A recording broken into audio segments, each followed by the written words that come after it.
That the easiest way to trigger president that is 5'10" 285 pounds, the biggest cankles you've ever seen, orange face, convicted felon, is for a person of color or a woman to spit facts about him. And Charlemagne the God did this straight into the belly of the beast on Lara Trump's Fox News show. We know that Trump doesn't govern. We know he sits around in free bases and injects and snorts right-wing propaganda because he's so incredibly insecure.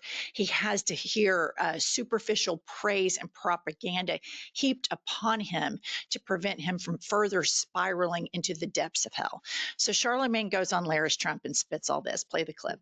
We're 6 months into President Trump's second term in office. Now, I know you've been critical. You've had your bones to pick with President Trump. If you took his name out of it and looked solely at what has happened, the policies and the things that have changed around the world and in our country over the first 6 months, how do you rate his presidency so far? I wouldn't give it a good rating, Why not? Simply because, the least of us are still being impacted the worst. Like when you look at something like, the big, beautiful bill, that's something that, I'm going to benefit from because of the tax bracket that I'm in. But, there's going to be so many people that's hurt by that bill. And, anything that, takes away Medicaid from people and is going to put people in a worse financial situation than, they were previously in, I'm not for. And, he ran on that. Like he ran on, the economy. He ran on saying that, grocery prices were going to be down, and that has happened. No. Inflation is trending down, and by the way, Medicaid. No, I think that traditional conservatives are going to take the Republican Party back. I think there's a political coup going on right now in the Republican Party that people aren't paying attention to. Oh, interesting. Yeah, I think that this Epstein thing is going to be a way for traditional conservatives to take their party back. I really do. I think that they know this is the issue that has gotten the base riled up. The MAGA base isn't letting this issue go, and for the first time, they know they can, probably take their party back and not piss off the MAGA base. Incredible. He goes into the belly of the beast. He talks about how Trump has delivered on 0 of his promises. He called out Lara Trump for lying and saying that prices have come down. She sat there and tried to continue to propagandize.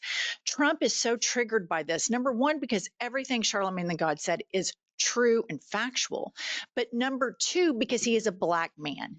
And we know historically Trump's decade-long history with racism and racist dog whistles. Look no further than the Obama birth certificate debacle.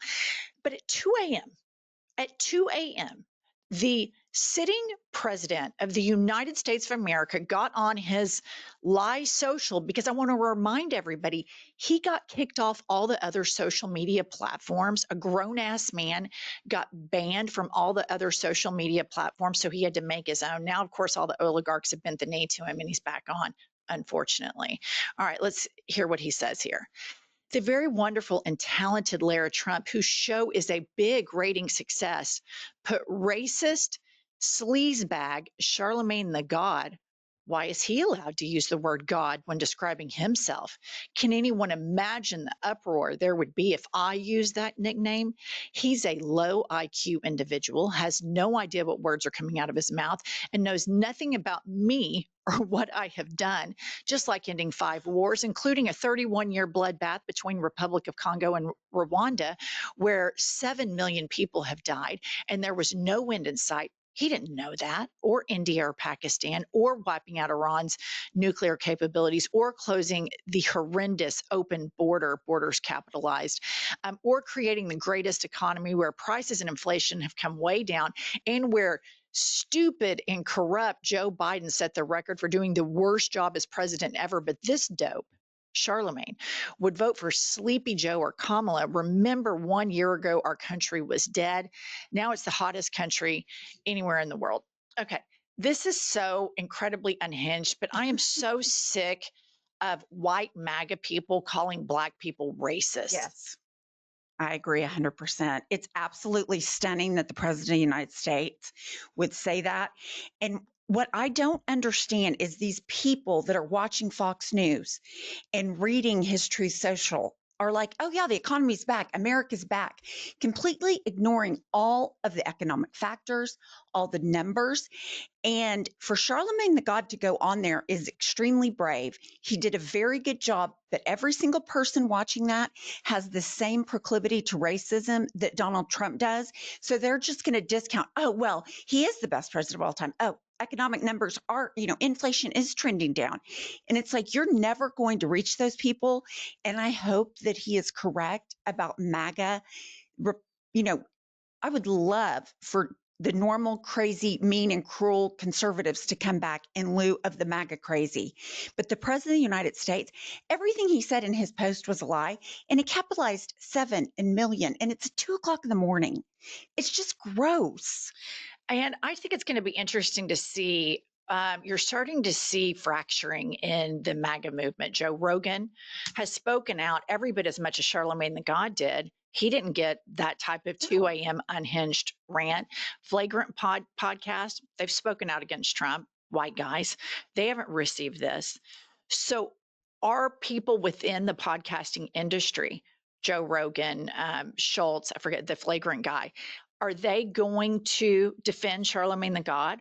Are they going to say, stop it, it's a First Amendment issue? Because you're starting to see some fracturing. You're starting to see them have buyer's remorse. And of course, it's nauseating for all of us to watch. But when you're trying to save the country that's on the precipice, probably knee deep into fascism, any voice that you can get that's critical of this lame duck, 5'10" 285-pound, swollen McCankle's taco tits, any voice you can get to start more further cannibalizing of the base is so important.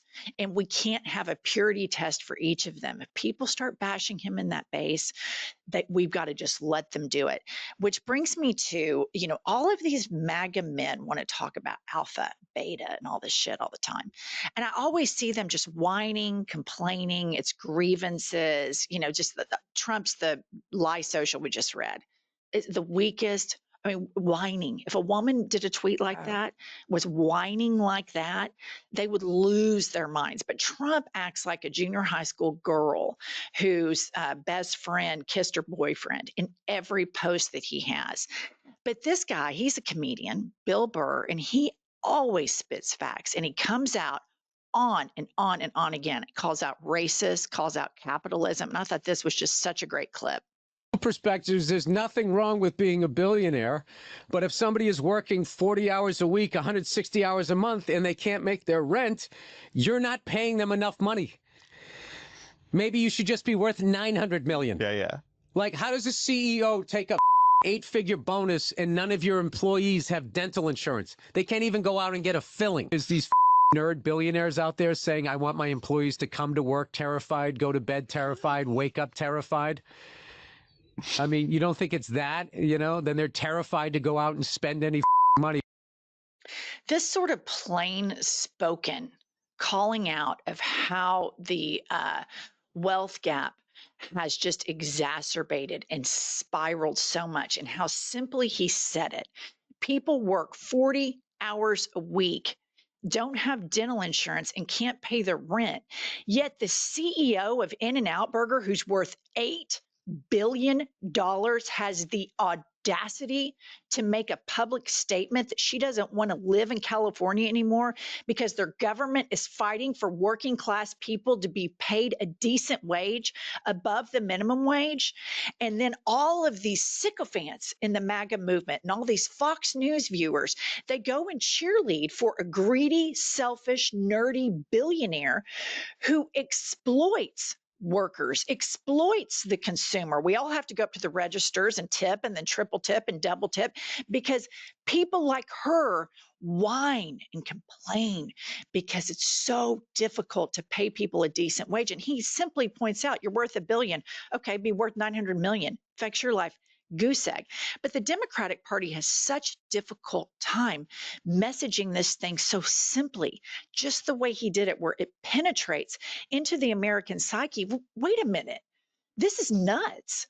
We're fighting for this guy to get 8-9 figure bonus while people can't pay for childcare. can't pay for transportation. It's insane. It's completely insane. And you look at how the poor have been demonized, start with this trickle down economics. You have people that work 160 hours a week. Like, let's say Walmart, they don't have health insurance. They have to use Medicaid. They can't afford to buy food and pay their rent. So they use SNAP benefits. And now Republicans, instead of increasing the minimum wage, are telling those people, you don't get to have food. You're lazy. You don't get to have health care. You're lazy. You need to work harder. While I think the SNAP benefit was less than $3 or $4 a day to buy food. That was what the benefit was. And so these people are absolutely selfish and narcissistic, but it's the voters who are voting for them. I mean, the white rural MAGA voter is not rich. I mean, they are hand to mouth, but they've bought in that poor people are worse than they are. And it's mind blowing. And so, if only we had a candidate right now that could go give this message and go further to the left and have a economic populist message that was a winning message that got all sorts of people under one big tent. I wonder if we had a candidate like that, how the Democratic establishment would respond. Play the clip. If part of the issue with your party, do you think, is not embracing enough of the energy on the left flank of your party? You're seeing what's happening in your neighboring state in New York. Zoran Mamdani, he's the Democratic candidate, Democratic Socialist candidate there. Democratic leaders are not supporting him. Is that a problem? Do you support him? So you and I are going to have this conversation, and I'm going to say to you one day, I told you so. This is not a left-right issue. It really isn't. It is an authoritarian versus people who want pragmatic government that makes a difference in the lives of American people. I'm one of these people that says the lines that divide us in America are not nearly as strong as the ties that bind us. Big corporations, people want to keep our eyes on the screen, want to pit us against each other and tell us how much we should hate each other. I'm sorry. The left-right lens is not the right lens to look at this right now. Right now it is, can we get back to the pragmatic work of governing? About Mamdani, are you going to support him? I have learned a long time ago, let New York politics be New York politics. We got enough challenges in Jersey. I got a governor's race. I'm supporting Mikey Sherrill. I got legislative races. That's where my energy is going to go going into November. New York City, I love you. You're my neighbor. You're about 10 miles from where I live. Okay. He talks about this is an authoritarian versus everybody else, yet he votes to support an authoritarian regime, a fascist regime in Israel. And he thinks we're dumb. And that's the problem with the Democratic Party right now. He is every bit as beholden to special interest as Ted Cruz is. The only thing that has bipartisan support in the United States House and in the United States Senate right now is the support of Israel. And it just amazes me that we have this roadmap of Mamdani right in the heart of what's happening right now in real time with MAGA, the backlash, the blue tsunami. And they say, oh, it's anti-Semitic to support Mamdani. Well, guess what? Jewish New Yorkers voted majority for Mamdani. And it just amazes me that he is so beholden and he thinks his base is so goddamn stupid that we believe that. And I guess that they're all used to the MAGA base just being fed stuff and not critically thinking. But when I see Cory Booker saying stuff like that, I immediately think you're a hypocrite. Like, you care about brown kids in the United States getting deported, but you don't care about brown Palestinian kids getting killed with bullets that you voted to fund, with bombs that you voted to fund. You speak out against fascism, yet you support Benjamin Netanyahu and his fascist right-wing government. And I guess they think we're stupid. And so I think this is a massive problem in the Democratic Party right now, when you are not saying, absolutely, I support the will of the people in New York. It's an economic populist message. It reminds me of Bernie Sanders. And we need to take a big look at probably leaning into that way, because it feels like that is a microcosm of what will probably happen everywhere. And instead, it's just this bullshit spin, pivoting. Well, and it's just a whole lot of mumbo jumbo political talk, when in reality, we need everybody to be coming out for, I'm all for pragmatic government, Cory Booker, but you need to put your money where your mouth is, and you need to start calling out the authoritarians around the world stop funding it, and damn sure start making a case for a populist Democratic message, because we only have about, what, 18 months? He can't, because he's a corporate Democrat. That's the point. He is beholden. So he sits and he argues that, special interest and Citizens United was the worst thing ever. Well, yeah, but you've taken $1 million from AIPAC, Corey. And you can't support Mamdani because Mamdani is AIPAC's worst nightmare. But let me just tell you who he ends up. This is what's going on with the United States foreign policy right now. And so you end up having corporate Democrats that vote the same way as fanatics like this. And I just want to play this clip of Moses Mike Johnson's foreign policy. Mike Johnson, the 56th Speaker of the House of Representatives in America. We're here with a delegation of members of the House. We're so grateful to be in Israel, particularly on this day, recognizing the destruction of the two temples and 2 times in history. But it is such a moving time for us to be here at the Wailing Wall. We've offered our prayers. We put our notes into the wall as is traditional.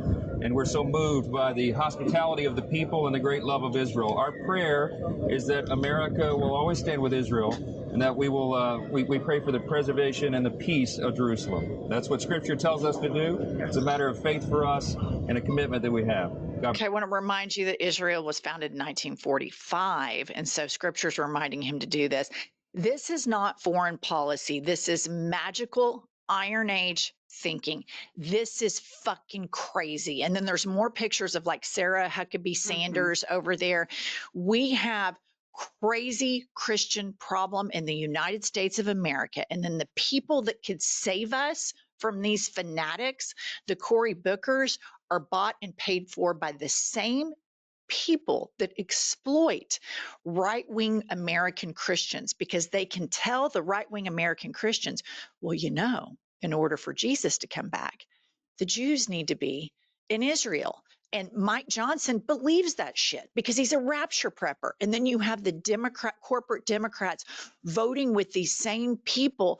And the Israeli government is playing all of us. Right. And guess what, America? They have free health care. They have low-cost college education, and we fund it. We fund it. So if it is America first, MAGA, why is it always Israel first? That's all we have for today. Buy our book, Life is a Lazy Susan of Shit Sandwiches. It's a great way to support us. We're almost to 1 million, so please subscribe.